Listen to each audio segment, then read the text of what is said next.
The age-friendly movement brings people of all ages together to rethink how our neighborhoods are built and to take action to make them more inclusive and respectful of every generation. We are here today to unveil our 30-step action plan to make our region a place where all generations thrive. Age-Friendly Greater Pittsburgh, an initiative of Southwestern Pennsylvania Partnership for Aging, or SWPA, it builds on years of progress by organizations in the field of aging and outside of it. And just a little secret, we like to think that everybody works in aging since we're all growing older from the moment we're born. Before we get started, we want to extend a special thanks to Hillman Family Foundations. Age-Friendly Greater Pittsburgh is made possible through generous funding by the Mary Hillman Jennings Foundation. We'd also like to thank SWPA's Board of Directors and the Age-Friendly Greater Pittsburgh Leadership Circle, which includes leaders from AARP Pennsylvania, in the red shirts right there, Access, All for All, Carnegie Mellon University, CLASS, Eastern Area Adult Services, Jewish Healthcare Foundation, Lively Pittsburgh, the National Aging in Place Council, Pathview, Pennsylvania Housing Finance Agency, Presbyterian Senior Care Network, United Way of Southwestern Pennsylvania, UPMC Center for High Value Health Care, and Wesley Family Services. Now it is my pleasure to introduce a longtime champion of this work, Allegheny County Executive Rich Fitzgerald. Thank you, Laura. Thank you, Laura. And I really want to congratulate all 85 organizations who came together to put this study together, these findings together. It's a really important work that's done here in this region. And one of the great things I think we do well in this region is come together and collaborate, and different people bringing their points of view and bringing what they have to offer to improve the situation. You know, Pittsburgh makes a lot of lists these days. And a lot of those lists that we read about often have to do with the best place to start a business, the best place for millennials to live. But one of the kind of slipped under the radar screen is the best place to retire to. It really is. And I think it's because of some of the work that's been done by some of the groups that are here today is why that is. And it's not just about the quality of life, which is obviously important. It's the economic impact that it really has. Because over 50% of the spending that is done by people over the age of 25 is done by people over the age of 50. And that doesn't even count health care. That is just other types of spending. So the economic impact of jobs and our growing economy, it's really important that we make sure that we provide the kind of quality of life issues that make this an attractive place for people of the aging population, of which Laura said we all are, right? We're all in that cohort. It's really an important part of where we are. We still, in Allegheny County, in this region, have a higher population. Over 16% of our population is over 65 versus the 13% nationally. So we still have a significant population that is in that age group. So I'm glad to be part of this today. I know our county agencies, whether it's the Department of Human Services, Department of Aging, Mary Esther from my office, who you all know and work with very closely in making sure that all of the services that we provide at the county are a big part of it. Partnering with Mayor Peduto and the city and some of our senior centers throughout the city are a big part of it. And again, all of the amenities, whether it's the bike trails, whether it's our parks, the arts and culture, the quality of life, the things that we provide really for everybody are so important. So this is great that again, these 85 organizations come together with all the stakeholders being part of these meetings and these facilitating the ideas that come together. So I want to congratulate Laura and everybody and thank you for the work that you do. And let's keep making Pittsburgh the best place for everybody to live. Thank you.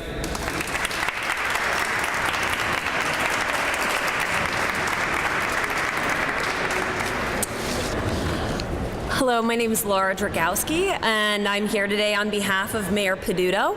I want to acknowledge and celebrate the launch of the Age-Friendly Greater Pittsburgh Plan, a plan that's focusing on access, connection, and innovation for our aging residents.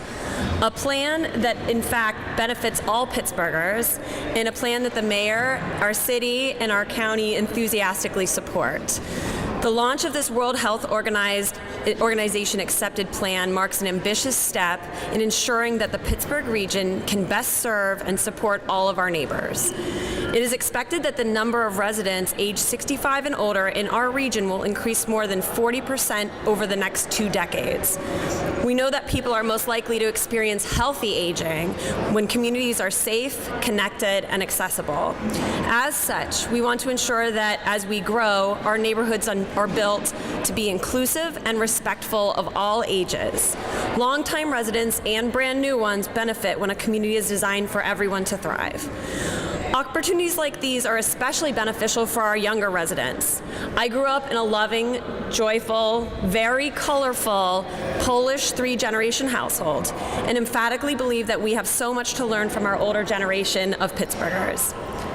This also means that our region has a growing resource, and that's incredibly exciting. Of course, we especially loved Action 25 up in our office, Action Item 25, intergenerational tech training. Age-Friendly Greater Pittsburgh and their partners want to increase access to technology by connecting older residents with in-person, one-on-one learning experiences. We cannot overstate the importance of this work and our enthusiasm to support the Age-Friendly Greater Pittsburgh initiatives. Thank you to the more than 100 organizations and 800 voices who collaborated to create and launch this plan. You remind us that we truly have the best neighbors. Thank you.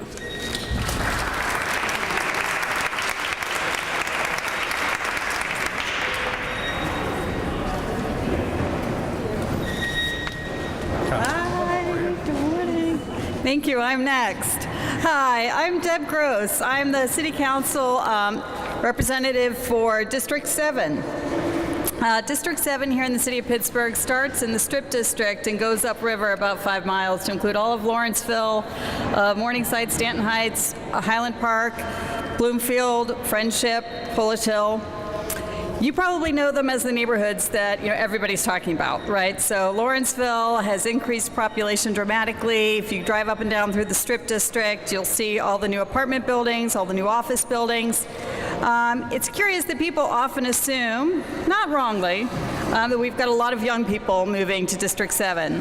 But what people really often don't realize is that I have a significant number of empty nesters also moving to District 7.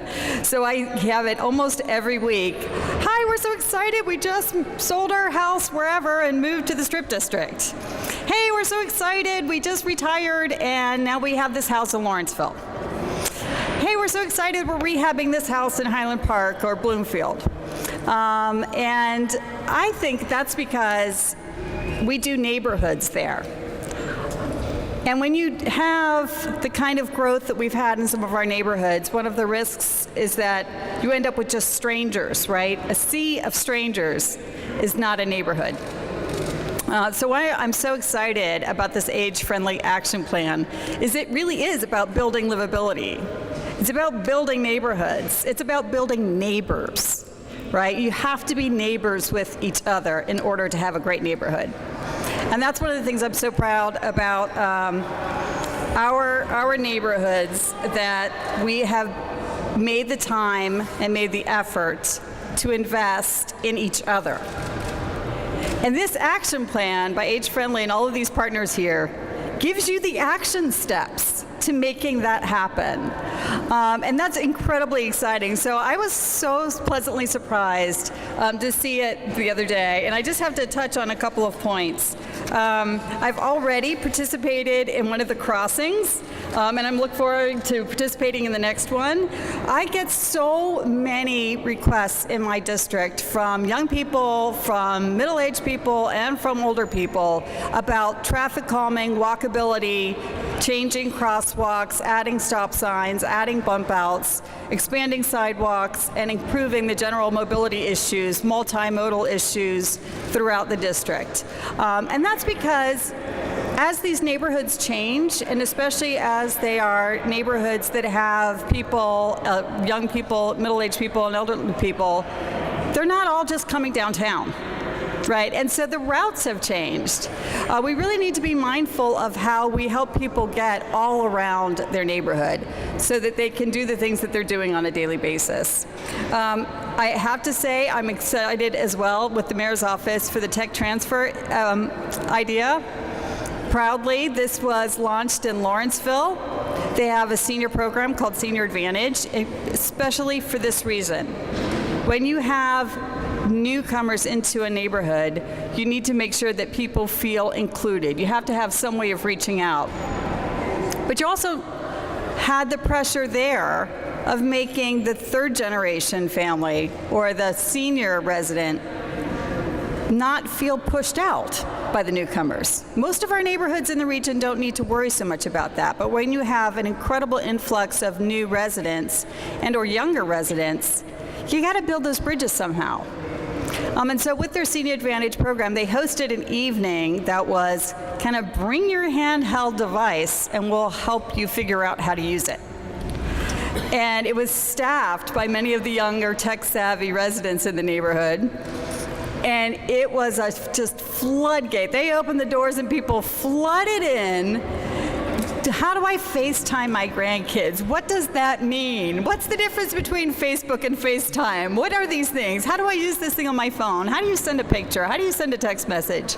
And everyone had such a great time that they didn't want to leave. It was phenomenally fun, both for the volunteers and for the people who were bringing in their devices. So I think that's one of the ideas that I've been sharing across all the neighborhoods in my district that I hope people pick up on. The idea of gardening together, I think every single one of my neighborhoods has a community garden, except for maybe the Strip District. We'll have to work on that. Getting the idea of people having multi-generational recreation centers.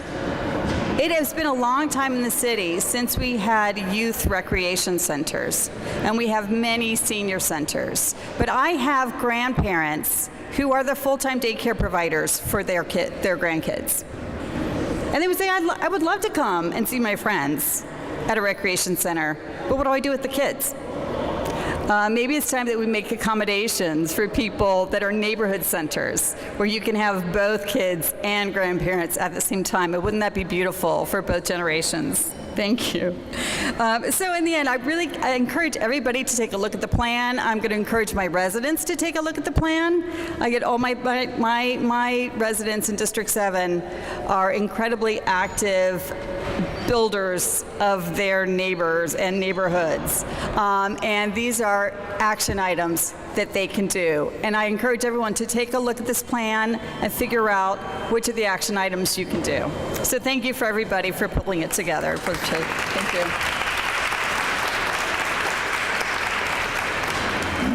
Good morning. My name is Linda Dolman, and I am president of the board of the Southwestern Pennsylvania Partnership for Aging, affectionately known as SWPA. We're a 27-year-old volunteer-led organization. We have more than 300 members representing over 1 million adults across 10 counties in southwestern Pennsylvania. We want to make our region a better place to grow up and grow old. That's why we brought age-friendly movement here to Allegheny County and Pittsburgh, and SWPA is so proud today to be part of this, and thanks all of you for being here. In September 2015, thanks to tireless work by SWPA members and partners, Allegheny County and the City of Pittsburgh joined the World Health Organization and AARP network of age-friendly communities, kicking off a 5-year planning, implementation, and evaluation cycle. The plan is a culmination of 2 years of community participation and planning made possible through the generous support from the Mary Hillmans Jennings Foundation. Our approach has been bottom-up, coming together, listening to neighbors, crafting ideas, and then coming together and listening to neighbors again. This action plan, now accepted by the World Health Organization and AARP, represents collaboration with more than 100 organizations and 800 residents, as has been mentioned by other speakers. But how did we do that? We convened local leaders for age-friendly champion meetings and work group sessions. We mobilized neighbors through 7 Aging Your Way workshops and 1 summit led by our partner, Lively Pittsburgh. We collected data through AARP's Livability for All in Pittsburgh and Allegheny County telephone survey, and we evaluated our progress with the help of the University of Pittsburgh Graduate School of Public Health. And then we gathered feedback on our action plan through a web-based survey and 4 public input sessions. I encourage you to take a look at the list of partners in the back of our action plan. You'll see organizations that are your traditional service providers in the aging network, but you'll also see some that might surprise you, like Bike Pittsburgh, the Pittsburgh Symphony Orchestra, the Heinz History Center, just to name a few. More and more people recognize that our demographics are shifting. Building age-friendly Greater Pittsburgh makes sense. Age-friendly Greater Pittsburgh really started off when we started listening. And in that spirit, we'll now hear from 2 community members, Bill McDow, representing Lively Pittsburgh, and Linda Wortham, representing AARP Pennsylvania. Thank you very much.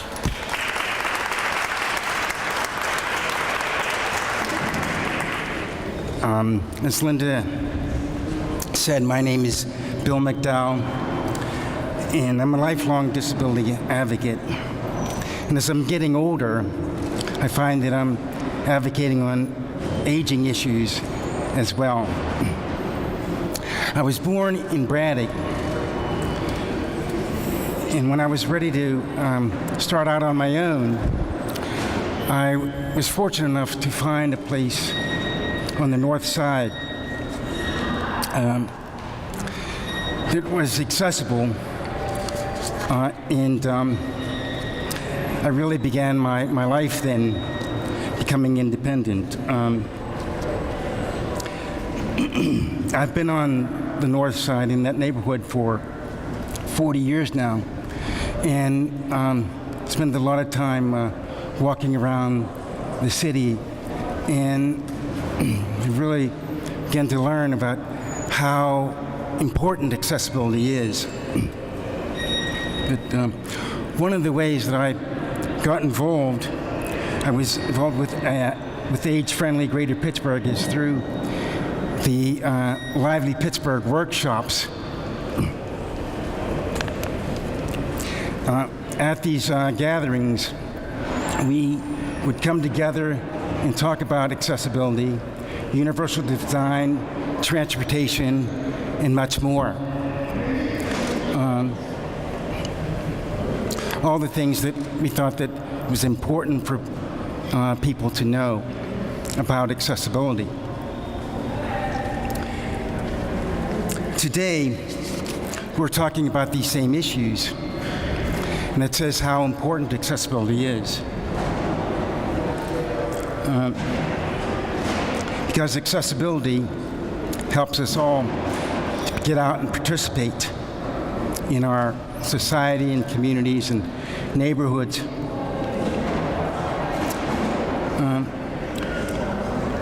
When there are steps or a broken elevator or, goodness sakes, even an inaccessible restroom, I have to rely on other people. Or I would choose not to go because of the inaccessibility. And I want to tell you, it's not right for me to have to choose not to go somewhere because of inaccessibility. Because at some point in our lives, we all may experience a disability, be it temporary or permanent. That's why I think this work is so very important. And that's why I'm here today.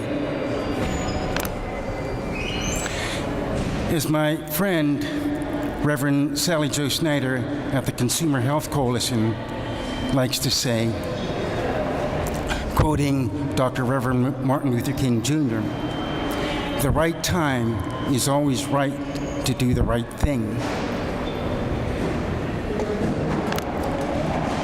The right thing is to always keep in mind how important accessibility is for not just me, but for everyone. And that, I would just like to say in terms of what Deb Gross said, we all want to make our neighborhoods to come together, but we have to make accessible neighborhoods. So thank you for coming today, and I hope to talk to each and all of you, and especially to those who can make the decisions about accessibility in our city, wonderful city of Pittsburgh and Allegheny County. Thanks so much for coming today.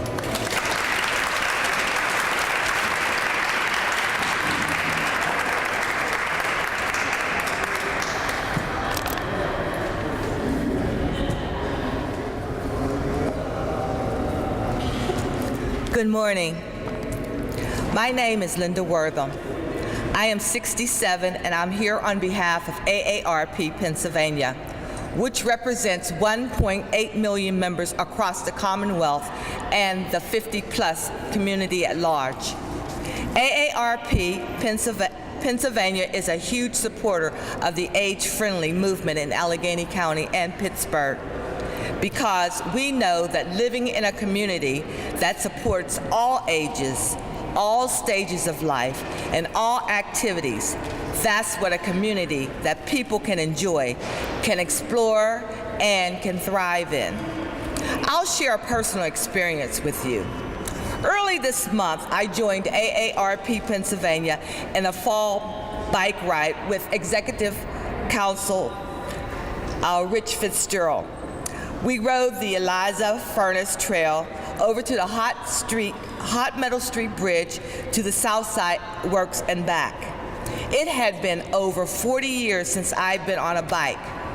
However, during the summer, I volunteered during the open street events.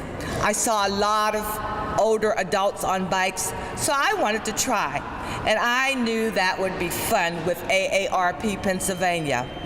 For someone who hasn't been on a bike for 4 decades, it was quite a workout, but I absolutely enjoyed it. To me, that's what age-friendly movement is about, being able to enjoy life right here in my community. And for many older adults, that desire to enjoy life doesn't diminish as we age or retire or face obstacles. We are still active and vibrant, part of our community. I line dance every week at Vintage Senior Center. I know sign language and I sign regularly at my church. I also have been a floor manager at several of the local theaters for the past 2 years. I am an active member of this community, and so that the 50-plus who want to work, play, and age in our neighborhoods.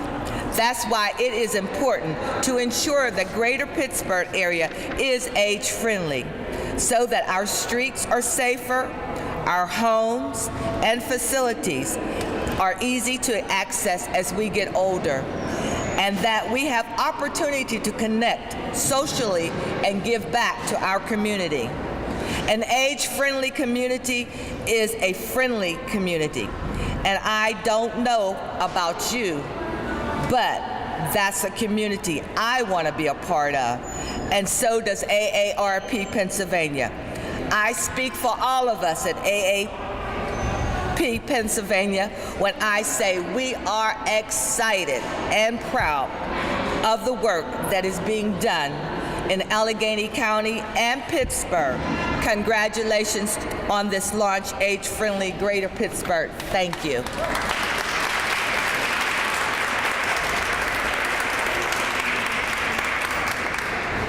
Thanks, Linda, and thank you to all of our speakers. Let's give them one more round of applause.